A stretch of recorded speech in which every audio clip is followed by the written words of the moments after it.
మీరెందుకు జోక్యం చేసుకున్నారు? ఎవరు మీకు ఫోన్ నెంబర్లు ఇచ్చేవారు? మీకు బీఆర్ఎస్ నేతలకు సంబంధం ఏంటి? 4 గంటల పాటు శ్రవణరావు విచారణకు సహకరించని శ్రవణరావు. ఆయన ఏనాడు సహకరిస్తలేడుగా విచారణకి. ఫస్ట్ రోజు కూర్చొని ఫోన్ దేవాలంటే తెల్లారి మళ్ళీ వచ్చి అదే మళ్ళీ నెక్స్ట్ టైం విచారణకు వచ్చి పాత ఫోన్ తీసుకొచ్చిండట.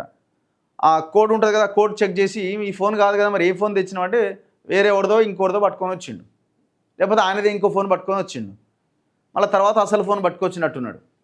దాదాపు నిన్న కూడా ఆయన్ని 4 గంటల పాటు విచారించినట్టు. ఆయన ఎవరే అంటే ఐ న్యూస్ అనే ఛానల్కి ఎండి ఆయన.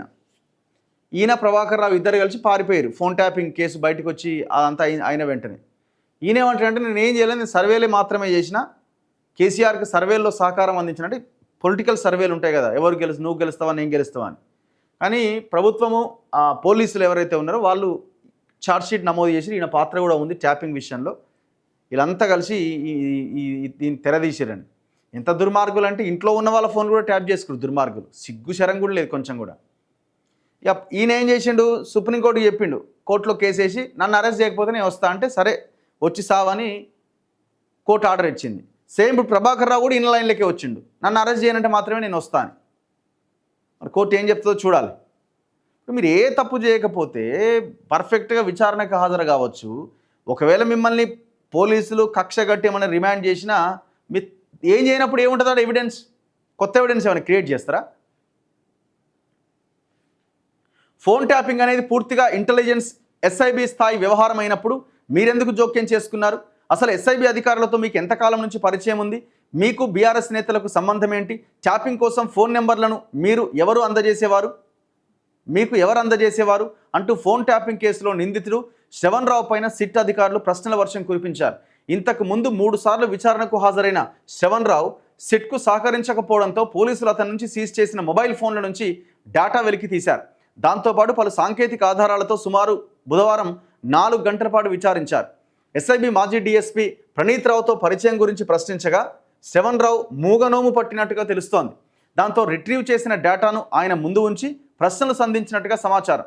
ఫోన్ కాల్స్, ఇద్దరూ కలిసినప్పుడు సెల్ టవర్ లొకేషన్ డేటా, ఇలా సాంకేతిక ఆధారాలు ముందు పెట్టడంతో శ్రవణరావు పలు ప్రశ్నలకు ముభావంగా సమాధానమిచ్చి కీలక ప్రశ్నల విషయంలో మౌనం వహించినట్టుగా తెలుస్తోంది. అప్పట్లో అధికారంలో ఉన్న బీఆర్ఎస్ నేతల్లో ఎవరు ఫోన్ నెంబర్లను ఇచ్చేవారు? ట్యాపింగ్ ద్వారా మీరు సమాచారాన్ని చేరవేసి ఎంతమేర ఆర్థిక లబ్ధి పొందేవారు? మీకు బీఆర్ఎస్ నాయకత్వానికి సంబంధం ఏంటి? ఈ కేసులో అరెస్ట్ అయిన మాజీ పోలీస్ అధికారులతో ఎన్నిసార్లు కలిశారు అని అడిగిన ప్రశ్నలకు శ్రవణరావు సరైన సమాధానాలు ఇవ్వలేదని తెలిసింది. దీంతో సిట్ అధికారులు మరోసారి శ్రవణరావును విచారణకు పిలిచే అవకాశాలు కనిపిస్తున్నాయి.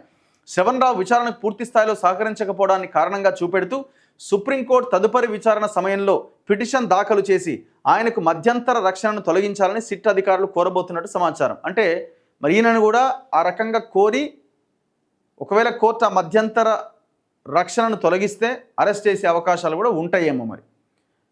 మరి ఇప్పుడు అసలు ఈ కేసు పర్ఫెక్ట్గానే వెళ్తున్నదా? ఇప్పుడు వీళ్ళు కూడా కొంతమంది ఈ ట్యాపింగ్ కేసుల్లో ఇన్వాల్వ్ అయిన వాళ్ళు కూడా లీడర్లను ఎట్లా కలవాలి, కాంగ్రెస్ వాళ్ళని ఎట్లా మేనేజ్ చేయాలని కూడా చూస్తున్నారట. మరి ఈయన ఏం చేస్తున్నాడో నాకు తెలియదు, కానీ రకరకాల ఎన్ని ప్రయత్నాలు చేయాలో అన్ని ప్రయత్నాలు చేస్తున్నారు. కావలసినంత డబ్బు ఉంది. ఇప్పుడు వీళ్ళు బయట పెట్టే పేర్లు ఏముంటాయి? అల్టిమేట్గా కేసీఆర్ పేరు ఉంటుంది. వీళ్ళు కాకపోయినా వీళ్ళని ఆయన నడిపిస్తుంటాడు కదా.